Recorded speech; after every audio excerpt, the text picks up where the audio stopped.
الله وبركاته.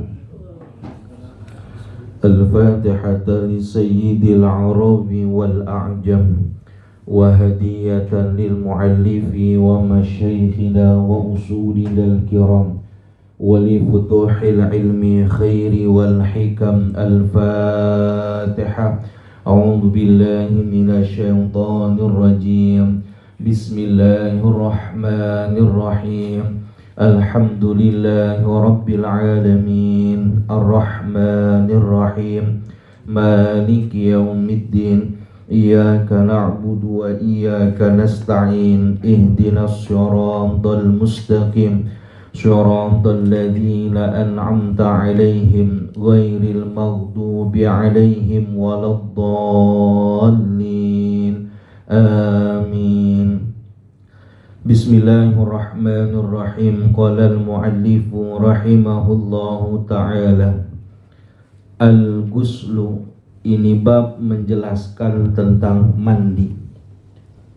Arafta fi darsil madhi, kamu sudah mengetahui pada pelajaran yang lalu, annal wudu'a, bahwasannya wudu itu wasilatun, adalah satu wasilah min wasailit toharoti, daripada wasilah-wasilah bersuci.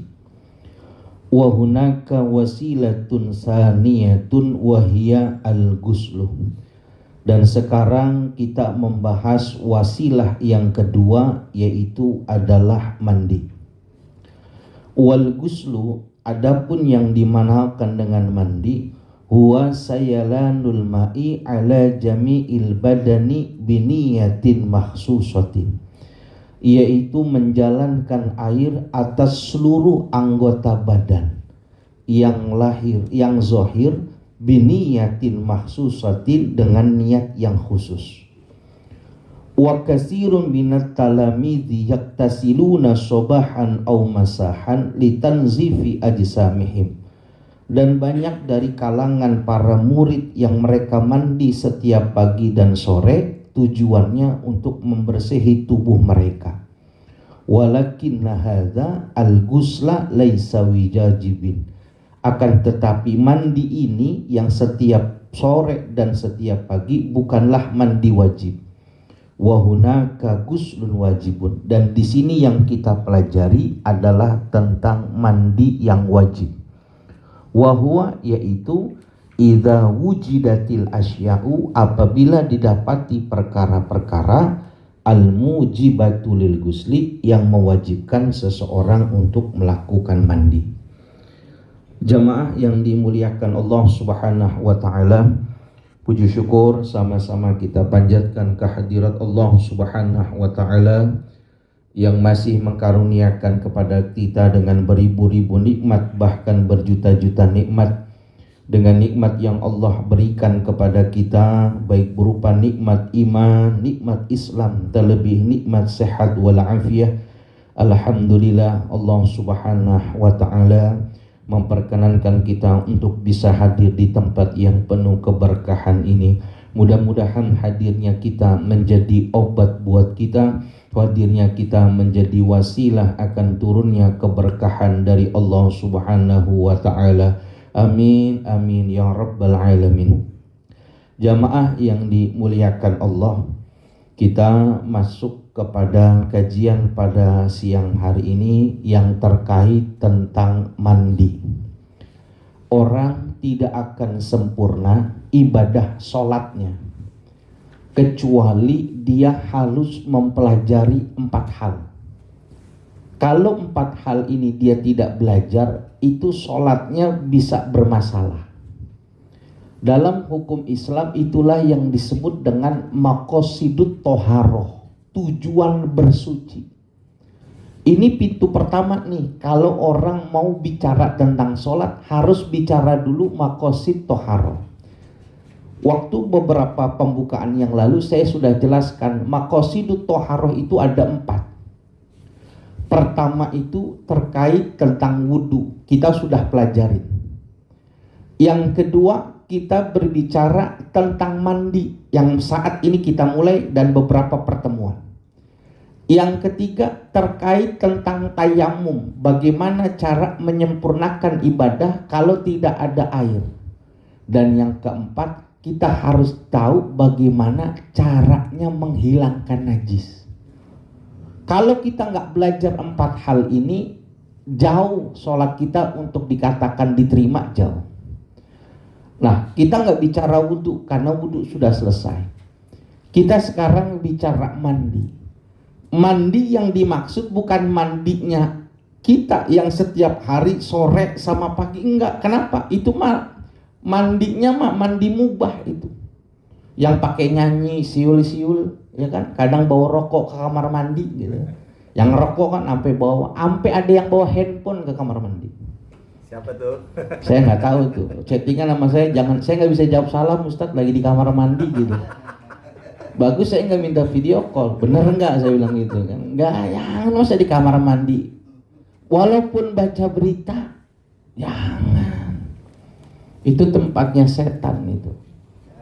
Jangan, saya nggak ngomong Pak Edi. Ya ini, yang kita bahas ini adalah terkait tentang mandi wajib.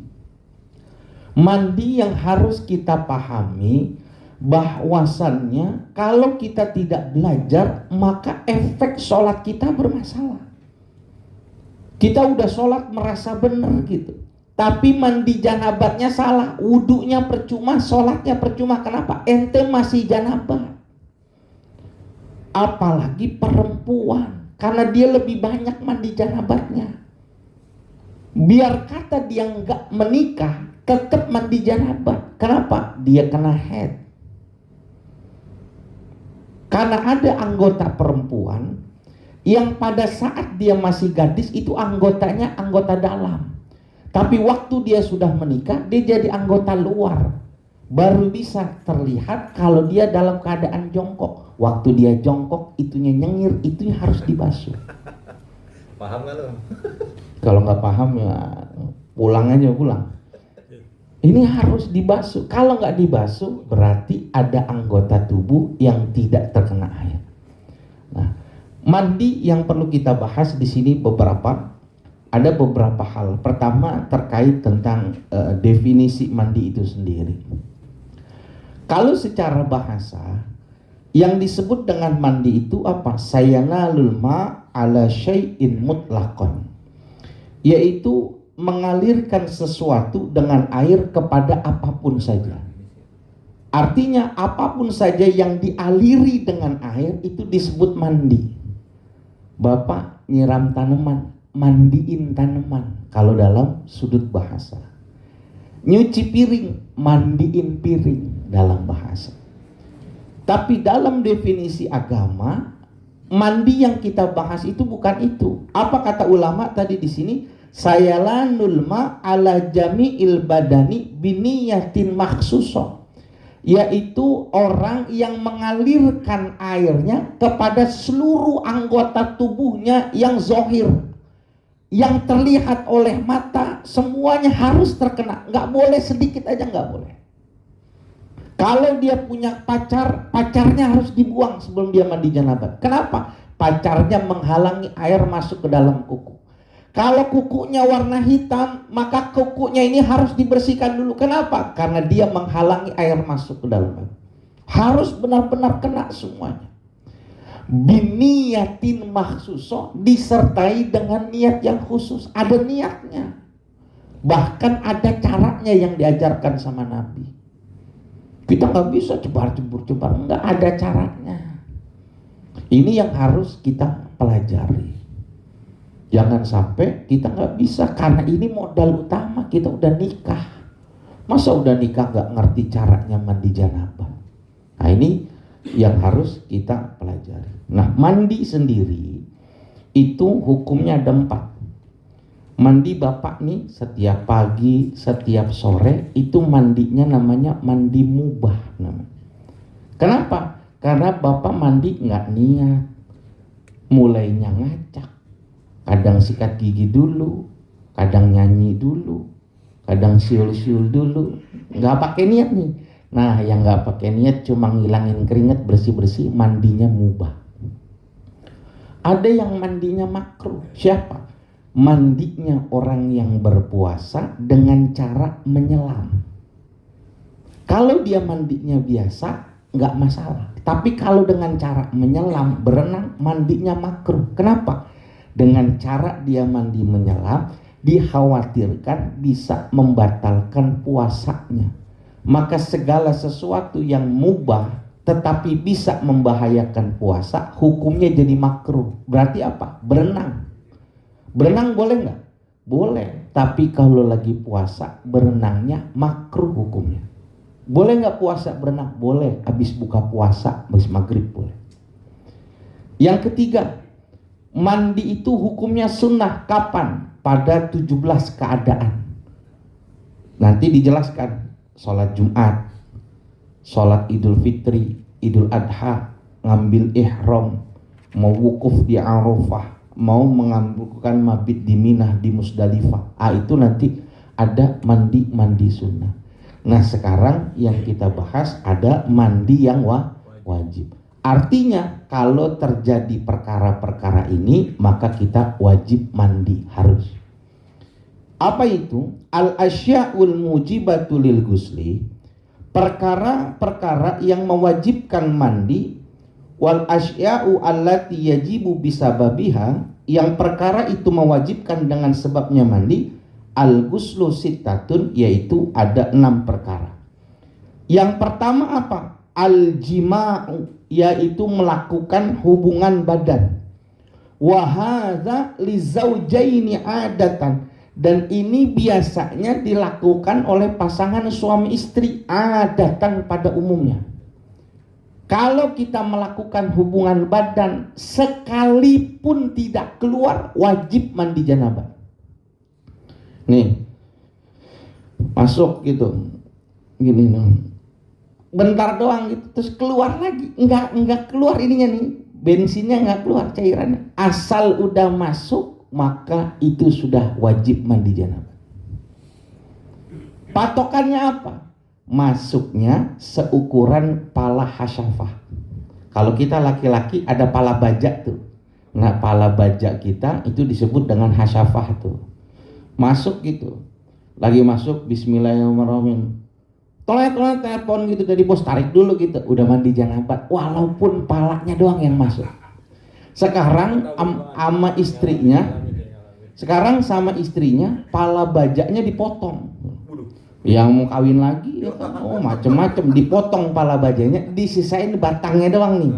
Nah, kalau disisakan batangnya, maka waktu dia masukin batang seukuran pala bajak, wajib dia mandi janabah. Seandainya pala bajaknya segini gitu, masuk batangnya segini, wajib mandi janabah walaupun tidak keluar. Dan ini berlaku kalau dia masuk kepada 2 lubang. Baik lubang yang depan, na'udzubillah, nyobain lubang yang belakang. Buang tai itu, iseng banget tuh, penasaran banget gua tuh. Gua yang ngono, gua pengen tahu banget. Dia paksain tuh, masuk tuh, mandi janabah dia. Walaupun yang dimasukkan lubangnya bukan lubang manusia, lubang hewan.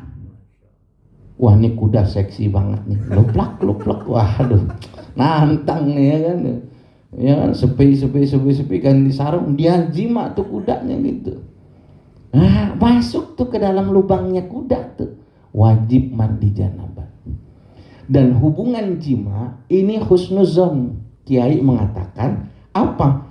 Biasanya dilakukan pasangan suami istri. Lalu bagaimana kalau pasangan zina? Tetap aja mandi janabah selama masuk. Kalau cuma ngobrol, pertemuan doang gitu, ngesek-gesek, tok-tok doang, saya gesek, tok-tok doang, enggak dimasukin gitu. Ini enggak mandi.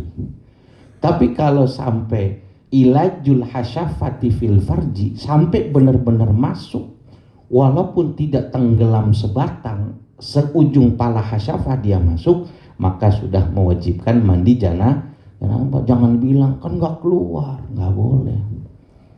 Soalnya kita dengar nanti ada jawaban teman kita yang kurang baik di YouTube mengatakan kalau nggak keluar nggak usah, karena yang wajib mandi itu keluar sperma, itu kan nggak keluar spermanya. Ini mohon maaf, harus diklarifikasi, dan itu jawabannya salah. Mau keluar ataupun tidak keluar, maka wajib mandi janabat. Siapa yang mandi janabat? Baik lakinya maupun suaminya.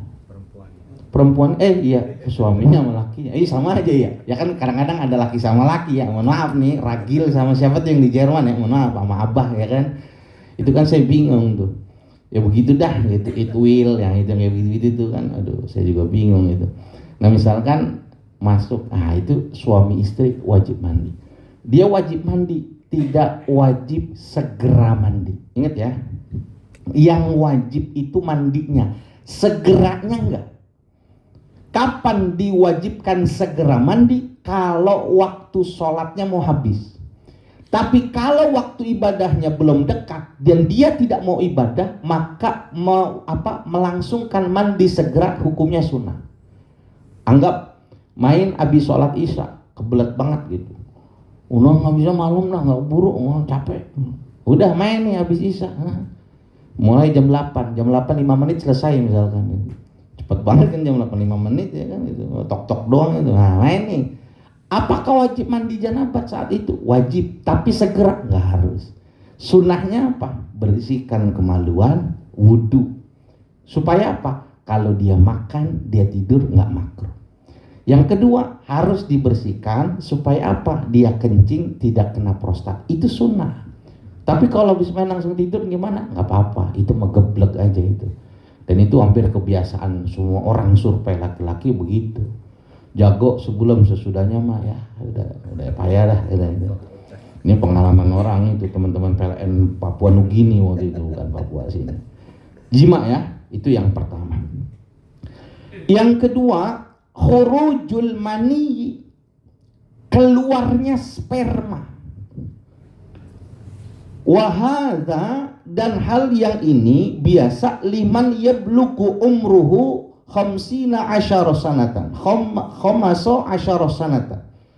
Dan ini terjadi biasanya kepada orang yang umurnya sudah 15 tahun, takriban kurang lebih. Sawaun kana rajulan awim ro'atan.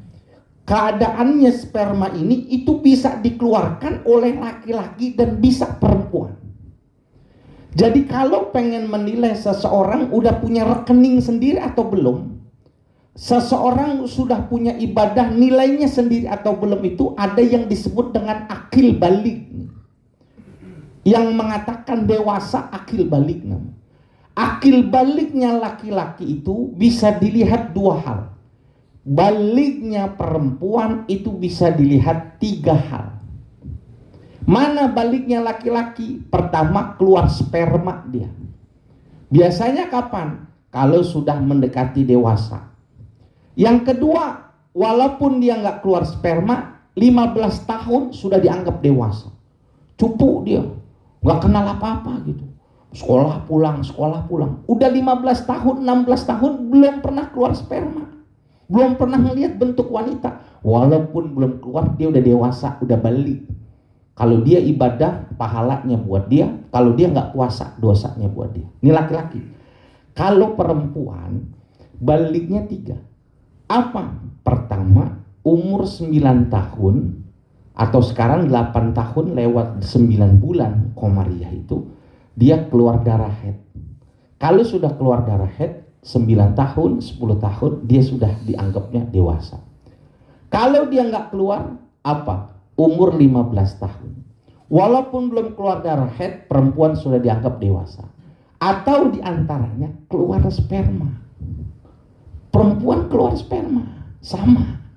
Bedanya nanti dijelaskan. Kalau dalam kemaluan laki-laki, itu ada 3 yang keluar dari kemaluan kita selain air kencing. Yang pertama, itu namanya air mani namanya. Maninya kita itu keluar kalau dalam keadaan syahwat besar. Cirinya 3. Pertama, keluarnya nikmat. Yang kedua, tadafuk. Tadafuk itu nembak bagi yang masih kuat. Yang ketiga, kalau dia dalam keadaan basah, itu baunya seperti adonan. Kalau dia kering itu baunya kayak putih telur kering. Itu cairan yang keluar sama kita. Umumnya laki-laki walaupun sudah tua, dia nembak, tetapi kekuatan tembakannya sudah berkurang. Kalau perempuan, dia keluarnya nggak nembak, tapi bleber. Paham? Nah. Ngerti kan lu bleber? Sekarang gini Pak, mani ini nggak najis, mani ini suci. Tapi bapak yang sempaknya kena mani dicuci. Kenapa? Karena ada cairan kedua yang keluar pada diri kita, namanya mazi namanya. Mazi ini pelumas buat kita laki-laki. Waktu syahwat kita kuat, itu dia keluar tuh di kemaluan kita. Kita belum keluar tuh, belum lagi enak-enaknya keluar tuh. Itu najis tuh. Makanya mani kita ketemu mazi, jadi najis burung kita. Kalau kena sempak, sempaknya kudu dicuci. Kenapa? Kena mazi dia. Jadi waktu kita menggebu-gebu, walaupun nggak jadi, itu mazi udah keluar tuh. Kayak pelumas. Nah, perasaan kita kayak sempet kecing, ngeluber gitu. Ada lagi yang ketiga, nama cairannya namanya wadi namanya. Wadi ini kalau bapak yang pekerja keras, ngangkat barang, capek, terus tidur, waktu tidur tiba-tiba keluar sesuatu, itu namanya wadi. Cairan yang keluar karena lelahnya tubuh. Nah itu wadi dan mazi itu najis, tapi nggak wajib mandi janabat. Mani itu suci, boleh dibilas saja, tapi mewajibkan seseorang mandi janabat. Paham? Paham ya? Sekarang nggak kudu hubungan, keluarnya di mana? Mau keluarnya mimpi, mandi. Mau keluarnya digesek-gesek, mandi gitu. Lihat yang listrik itu dipeluk, manjatin lagi, ya, udah wajib mandi. Bagaimana orang yang berpuasa? Kalau dia seandainya tidak ada andil sesuatu di dalam keluarnya sperma dengan tangannya, puasanya nggak batal. Cuma bayangin aja gitu, tiba-tiba di kantor kita Luna Maya itu bayar listrik gitu. Wah, Luna Maya tuh kan tidur, zuhur tidur, di musola lagi tidur. Kebayang tuh Luna Maya manggil gitu, Bang Edi. Nggak lama becek, itu kan nggak ada andil. Dia wajib mandi janabat, puasanya nggak batal. Bahkan membayangkan saja masih nggak batal. Tapi kalau sudah ada campur tangan si Yadun nih, dia temel gitu, atau di batal puasanya. Kenapa? Ada campur tangan. Ini hukum ya, jangan bicara tentang jor, karena fikih itu bicaranya tentang kepahaman. Jangan sampai masuknya ini ke dalam apaan sih? Nggak paham. Batu maksudnya itu sama itu. Jelas ya? Wa yusamma hadzani sababani al-janabata. Dan dinamakan dua perkara yang pertama ini yaitu perkara jima dan perkara mandi, al-janabata disebut dengan janabat. Wa syakhsu alladzi yatalabbasu bi ahadi hadaini sabibaini, dan seseorang yang melakukan salah satu daripada dua sebab ini yusamma al-junuba, disebut dengan orang yang junub. Mandinya mandi janabat, orangnya orang yang junub namanya. Bang Edi, tolong matiin lampu di masjid. Ustaz, maaf, aneh lagi junub. Itu yang benar, bukan aneh lagi janabat. Mandinya mandi janabat. Jangan sampai kita salah. Muhrim sama mahram, itu kan salah ya. Maaf Ustaz, saya lagi junub gitu. Oh ya, buru-buru mandi Bang. Listriknya mati. Bayar. Ya Allah, belum beli token. Saya bilang, ya Allah, mandi dah di pinggir musola tuh ada keran, saya bilang gitu. Misalkan orang PLN nggak bisa beli token, bangetan banget kan. Apalagi yang mewajibkan mandi? Yang ketiga, al-haidu, yaitu haid.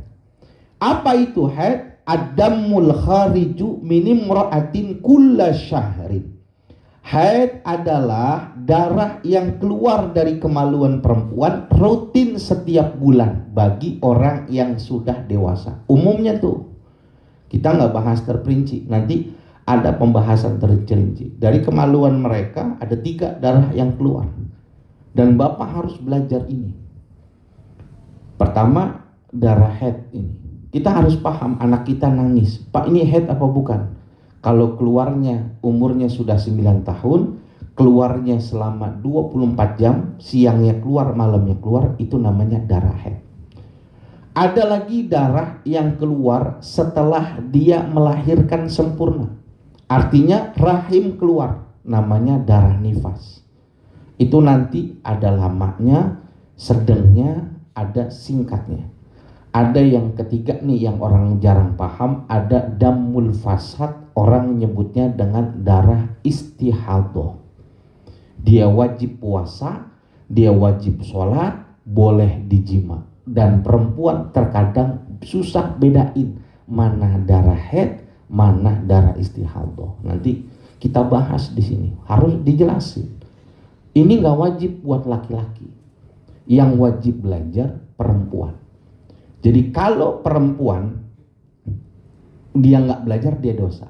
Waktu kita nanti belajar haid, bapak boleh nggak usah ngaji, makan aja nggak apa-apa. Tetapi kalau istri bapak perempuan, anak bapak perempuan, ibu bapak perempuan, mertua perempuan, bapak wajib belajar. Kenapa? Waktu dia bodoh nggak bisa paham haid, bapak nggak mengarahkan, bapak ikut dosa. Kenapa? Yang menjebloskan istri ke neraka bapak gara-gara gak ngajarin haid. Kenapa gak sholat nih? Haid pak, haid dihitung haidnya udah 25 hari. Bapaknya bingung, kok haid mulu? Iya gak tahu nih pak, udah 25 hari dari tanggal 1 sampai 25 keluar darah mulu. Ya udah aku gak sholat. Dosa bapaknya. Gak bisa, haid itu paling lama 15 hari walaupun tidak berturut-turut. Nah perempuan dia haid tuh setiap bulan. Berapa lama umumnya? 6 sampai 7 hari. Teliti. Kalau istri kita yang masih baru tuh, baru nikah sama kita ya, kita teliti. Saya istri dulu. Biasanya saya istri tanggalnya saya pakai yang gampang itu tanggal bulanan. Berapa dia haidnya? Tanggal 8 sampai tanggal 15 gitu. Saya cek dulu. Oh iya, benar gitu. Besok bulan besok sesuai. Waktu dia punya anak baru siklusnya berubah. Kenapa? Ada hormon yang naik. Sampai kapan dia haid? Sampai dia tidak menopause. Sekarang 51-an. Tapi kalau yang banyak pikiran bekerja 47 saja sudah tidak haid lagi. Nah, haid itu tanda suburnya perempuan. Apalagi bapak nanti harus bahas nifas. Kalau bapak bahas nifas, nanti bapak bisa tahu mana yang disebut anak kandung kita dan boleh kita jadi wali, mana dia anak biologis kita tapi kita haram jadi wali. Ini terkait orang yang menikah setelah melakukan hubungan badan atau hamil. Nah, itu bisa dilihat dari darah nifas nanti. Jadi kalau perempuan udah keluar nih, biasanya 6 hari dia, 3 hari udah keluar, apa udah berhenti gitu, dicek gitu. Diambil sekarang pakai tisu, pakai kapas atau pakai tisu, dicek gitu. Wah, udah nggak ada nih, sempaknya udah nggak bercak, udah bersih. Walaupun belum 7 hari, wajib dia mandi janabah, bersih, mandi dia, sholat. Nanti pas selesai sholat, mau mandi, dia lihat keluar darah lagi, lanjutin haidnya, berarti itu hari yang keempat. Paham ya? Bukan berarti, baru 3 hari, nanti gua keluar lagi. Nah, waktu dia ninggalin sholat itulah yang menyebabkan banyak perempuan di neraka. Jadi kalau dia sudah haid, wajib mandi janabah. Boleh nggak? Perempuan udah selesai haid nih, haidnya 7 hari, udah berhenti, terus belum mandi janabah. Suaminya nggak kebelet mau jima dia, boleh apa nggak? Udah selesai haidnya, tapi belum mandi janabah. Ada ulama yang memakruhkan, ada yang sampai makruhnya tahrim. Tapi ada ulama yang membolehkan. Kenapa? Karena dia sudah berhenti haidnya, cuma jorok aja gitu. Udah berhenti belum mandi. Tapi ada yang suami bilang, udah mah biar sekalian mandinya aja. Ya terserah dah, kalau jorok sama nggak jorok urusan masing-masing. Tapi nggak ada yang mengatakan tidak mengapa. An-nifasu, dan selanjutnya yang mewajibkan seseorang mandi, kita belum caranya mandi nih, perkaranya aja yang menyebabkan mandi. Apa? An-nifasu, yaitu keluar darah nifas. Apa itu nifas? Wa huwa damun, adalah sebuah darah Al-khariju yang keluar akibal wiladati akibat sebab dia melahirkannya. Mau lahirannya sesar, mau lahirannya normal, maka tetap ada yang disebut dengan darah nifas. Karena nifas itu akumulasi darah haid yang tidak keluar pada saat dia hamil. Keluarnya kapan? Nanti kalau bayinya sudah keluar, walaupun keluarnya embrio, walaupun keluarnya itu segumpal mudghah daging. Kalau udah keluar dari rahim perempuan 4 bulan walaupun mati, dia disebutnya dengan sebutan nifas. Jadi nggak kudu bayi yang keluar lahir, enggak. Bayi keluar mati ataupun masih gumpalan, dia keluar, kalau sudah bersih rahimnya berarti dia nifas. Tinggal dihitung aja darahnya keluarnya berapa lama. Paling cepat itu selahzo, tapi jarang. Yang keluarnya cepat Sayyidatuna Fatimah, anak Rasulullah. Keluar lahir maghrib, cerot, isya mandi janabat udah sholat lagi. Kenapa? Paling cepat sekecrotan, cerot gitu. Tapi umumnya perempuan kita 40 hari. Paling lama 60 hari 2 bulan. Ini bayinya kembar. Kalau baru keluar pertama itu belum darah nifas tuh. Bayi yang kedua lahir habis baru keluar darah nifas. Atau darah yang beriringan dengan bayi itu juga bukan darah nifas, namanya darah toleh, darah kejam, darah kasar, darah panas. Dia keluarnya nanti, cerot keluar bayi dulu. Ini namanya wiladah nih, kelahiran baru nggak lama keluar darah. Nah itu disebut dengan darah nifas. Waktu susternya bilang pakai pempes itu baru dia keluar darah nifas. Waktu nifasnya selesai dihitung tuh. Makanya istri kita beli Indominya itu kita jangan 1 dus, tapi 1 dus setengah. Supaya kita tahu nifas istri kita habisnya berapa hari.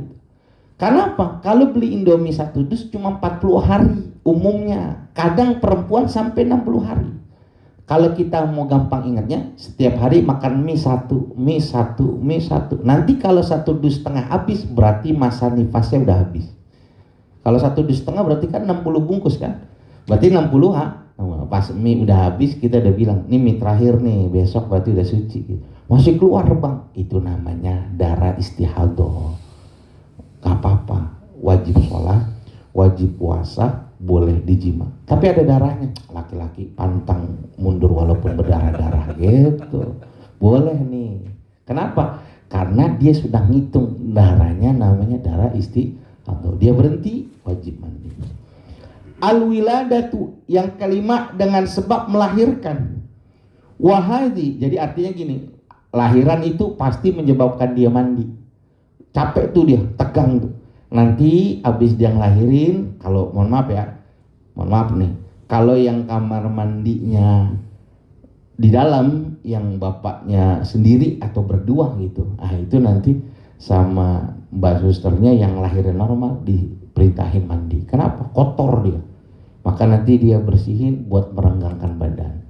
Mohon maaf nih, itu yang biasanya kamarnya 1 atau berdua dong. Tapi kalau yang kamarnya barak gitu, biasanya jarang disuruh mandi karena kamar mandinya cuma 1. Itu juga dipakai buat yang nunggu kadang-kadang. Nah, al-wiladah melahirkan ini menyebabkan perempuan wajib mandi. Wahadhihi salah satu, dan 3 perkara yang terakhir ini, yaitu haid, nifas dan wiladah, tuhtassu bil mar'atil balighati, hanya dikhususkan bagi perempuan yang sudah balik.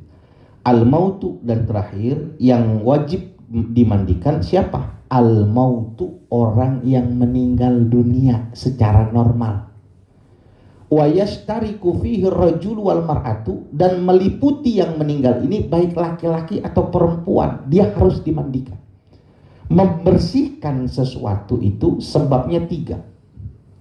Bisa jadi dibersihkan itu sebabnya kotor. Baju kita dibersihkan itu sebabnya kotor.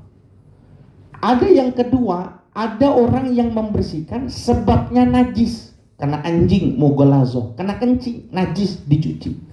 Ada yang ketiga, orang dicuci, dibasuh, sebabnya dimuliakan. Siapa? jenazah. Jadi jenazah dimandikan bukan karena kotor, bukan karena dia najis, tapi karena dia dimuliakan mau bertemu dengan zat yang maha mulia. Wajib dimandiin. Kecuali orang yang meninggalnya dalam keadaan syahid. Enggak dia. Kenapa? Darahnya jadi saksi buat dia, cukup dikafani.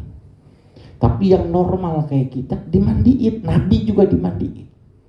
Dan syarat melakukan sholat goib, syaratnya waktunya pelaksanaan sholat goib yang jenazahnya nggak ada, itu baru boleh dilakukan kalau jenazahnya sudah dimandikan, walaupun belum dikafani. Ayo kita sholat goib buat teman kita yang meninggal di Poliwali Mandar. Dia meninggal kena gempa, kita sholat. Sebelum sholat tanya dulu, di sono udah dimandiin belum? Itu si Asep udah dimandiin belum? Belum. Yang tukang mandiinnya masih belum datang, belum boleh sholat jenazah. Nah sekarang ustadznya fatwa, nanti habis sholat Jumat kita mau sholat goib buat korban Sukhoi.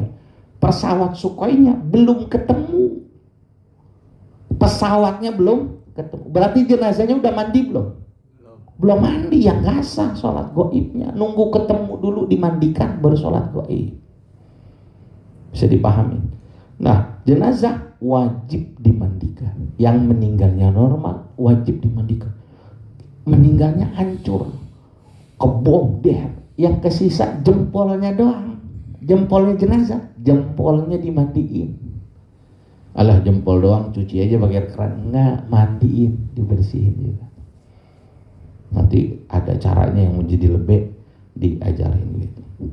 Waman hadasa, siapa orang yang berhadas, lahu paginya, sababun pada satu sebab min hadhil asbabi dari sebab-sebab ini, yajibu alaihil guslu, maka wajib atas dirinya ini, maka wajib buat dirinya melakukan mandi janabah. Kalau dia tidak mandi janabah, maka ibadah setelahnya dianggap tidak sempurna.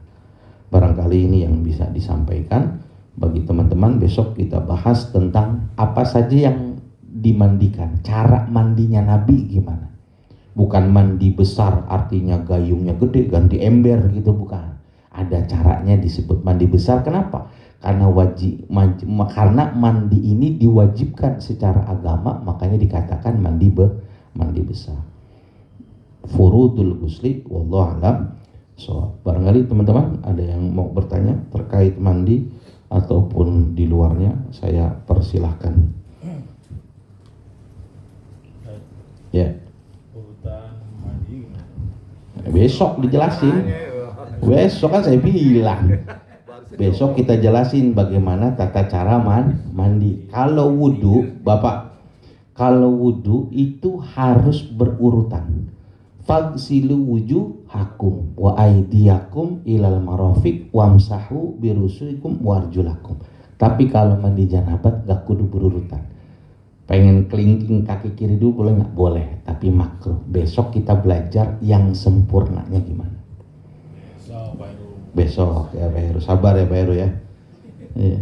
Bang, ya silakan. Kalau tadi sampaikan sholat goib itu, kalau dia udah dimakamin bisa disolatin gimana? Bisa. Hanya nunggu sholat, nunggu mandiin aja. Ya, pas nunggu mandiin nggak dikabar-kabarin kan. Pas kita tanya, Bang Asep udah dimandiin, udah dikubur. Nah, boleh. Termasuk kita ngejar temen kita misalkan Palmerah misalkan ya. Ternyata sampai di Palmerah udah di makam, maka kita sholat di atas makam boleh. Cuman harus tahu caranya. Harus tahu caranya. Misalkan, ini terakhir ya, misalkan gini, itu kiblatnya ke sana. Kiblatnya ke sana. Itu otomatis jenazahnya itu pasti begini. Iya, palanya di sana. Palanya ke sana. Ya kan? Ini palanya nih. Ini palanya nih. Ini palanya, ini badannya. Kalau orang ziarah kubur nih, yang pinter, yang benar. Palanya di sini nih. maka waktu dia ngucapin salamnya ngadepnya ke kubur. Minal muslimin wal muslimat fa inna insyaallah minal lahiqun. Udah selesai nih, namanya salam. Baru geser baca Fatihah. Bukannya salamnya dari belakang, assalamualaikum, waalaikumsalam, nengok, repot dia. Paham satu. Nah, kita sholat jenazah nih, kita tahu dulu di mana kiblatnya. Kiblatnya di sono. Maka kita sholatnya ini walaupun palaknya madhab sono, kita sholatnya di sini. Jangan di sini, ke selatan, tapi di sini. Yang kedua, sholat itu nggak boleh pakai alas, pakai sepatu. Maka bapak yang pakai sepatu, sepatunya dibuka, sepatu sendalnya dibuka. Ini anggap nih sepatu sendal nih, ya kan? Maka sepatu sendalnya dibuka, kita ada di atasnya. Jadi sepatu kita jadi alasnya, bukan pakai sepatu. Nggak boleh pakai APD begitu, copot. Dilepas, diinjak, sholatnya di sini. Ini orang yang belajar harus paham, jangan sholat di kuburan. Gimana nih? Di sholatnya di sini, sini aja dah. Gitu. Mayatnya palanya di sini, udah sesat bener. Dia harus tetap menghadap kiblat. Salamnya kalau ke kuburan dari depan. Assalamualaikum, Mbak. Datang nih dini bayar. Balik baru baca. Ngadepin mukanya itu teh. Iya. Itu berarti sholat jenazah satu, bukan goib ya? Karena ada kuburan. Betul. Jenazahnya memang nggak kelihatan, tapi ada nggak di bawah? Ada. Goib itu bimaknanya nggak kelihatan. Jawa Timur,